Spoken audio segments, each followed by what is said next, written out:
A blessed day kanatong tanan mga boss. Welcome pagbalik dinhi sa ato ang payag sa bukid. Mga boss, usa ba kamo sa mga tao nga struggle ang pag-angkon nga kamo nakasala?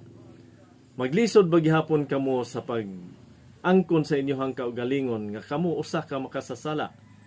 Mao kini ang ato ang hisgutan karon mga boss. Ug ato ang pagatukion kini kung unsa ang ginasulti dinhi sa balaang kasulatan nga mao ang Biblia. Ug ang ato ang teksto karon anaa nato mabasa dinha sa Roma kapitulo 3 bersikulo 10 ngadto sa 18. Ang pulong sa Dios nagaingon, kay ang kasulatan nagingon, wala gayoy tawo nga matarong. Walay nakasabot o nangita sa Dios. Ang tanan namiya gikan sa Dios ug nahimo silang dautan. Walay bisan usang nagbuhat og maayo, wala bisan usa. Ang tutunlan nila sama sa binuksang lubnganan. Gigamit nila ang ilang dila sa pagpanglimbong ug nanggula sa ilang mga ngabil ang kamandag sa bitin. Puno sa pait nga mga tunglo ang ilang mga baba. Gipakasayon nila ang pagpatay. Dihay kalaglagan ug kasakitan sa ilang giagian.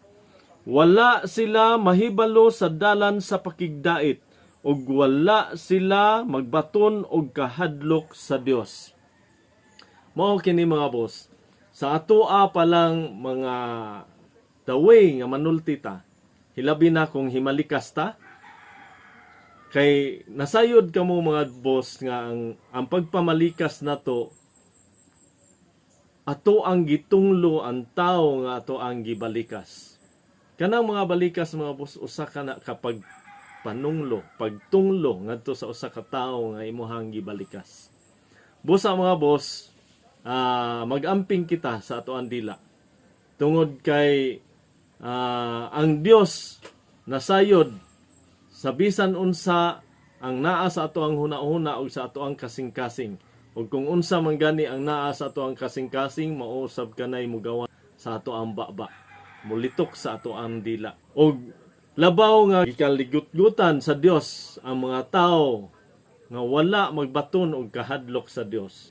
Unsaon man nato pag-ila sa mga tao nga walay kahadlok sa Dios? Sama sa mga tao mga boss, kung ikaw usa ka anak, wala kay pagtahod sa imuhang mga ginikanan. Wala kay kahadlok sa imuhang mga ginikanan. Tumanon ba nimo ang ilang mga sugo? Tumanon ba nimo og unsay kagustuhan sa imuhang mga ginikanan? Ingon usab ni ana, kung kita walay pagtuman sa mga kabubuton sa Dios, kita walay kahadlok sa Dios. Makonsidera kita nga walay kahadlok ngadto sa Dios. Tungod kay wala man kita magtagad sa unsay iyahang kabubuton, sa unsay iyahang mga kasuguan dinhi kanato.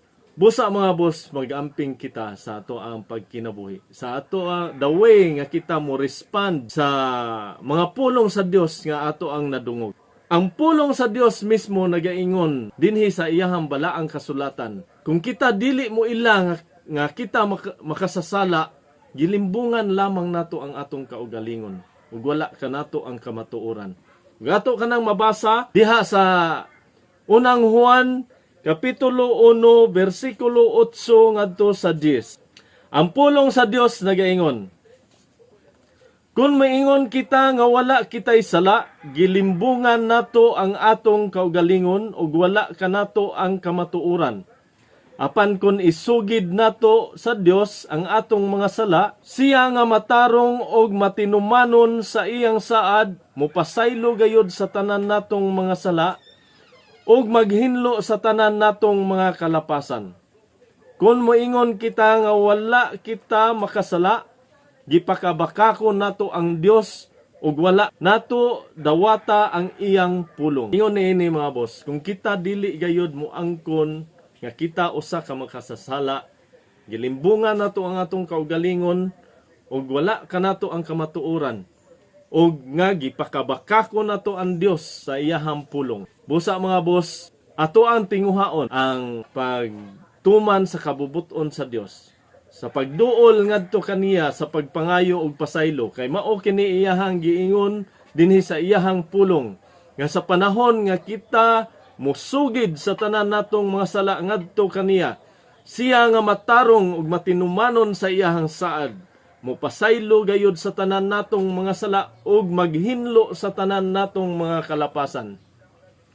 Ayaw na kamo paglangan mga boss tungod kay hamubo na lang ang panahon.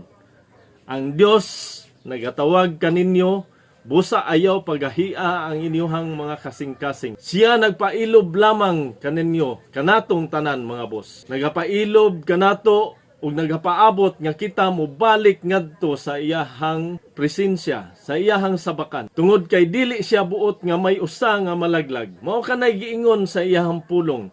Dinhi sa ikaduhang Pedro kapitulo 3 bersikulo 9. Ang pulong sa Dios nagaingon, ang Ginoo dili maglangan pagtuman sa iyang gisaad sumala sa gihuna-huna sa uban.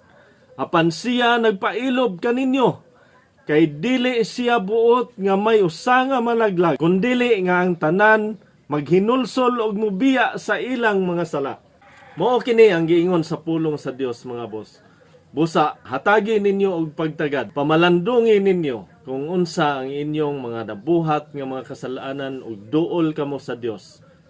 Duol kamo direkta kaniya ug isugid ang tanan ninyong mga kasalanan ngadto kaniya. Ug siya nga matarong matinumanon sa iyang saad, mupasaylo gayud sa tanan ninyong mga sala ug maghinlo sa tanan ninyong mga kalapasan. Mga boss, hinaot nga inyoha kining pamalandungan ug hinaot nga makatabang kini kaninyo ang mensahe sa pulong nga ako ang gi-share kaninyo karon. Ug hinaot nga ang Dios magauban kaninyo samtang kamo magapadayon sa inyong pagkinabuhi nining mga adlaw ug labaw sa tanan. Hinaot nga ang Dios magahatag kaninyo og matuod nga pagtuo sa matuod nga mensahe sa maayong balita nga naghatag og kaluwasan pinaagi sa pagtuo kang Kristo Jesus. Amping mo kanunay mga boss ug dalaygon ang Dios.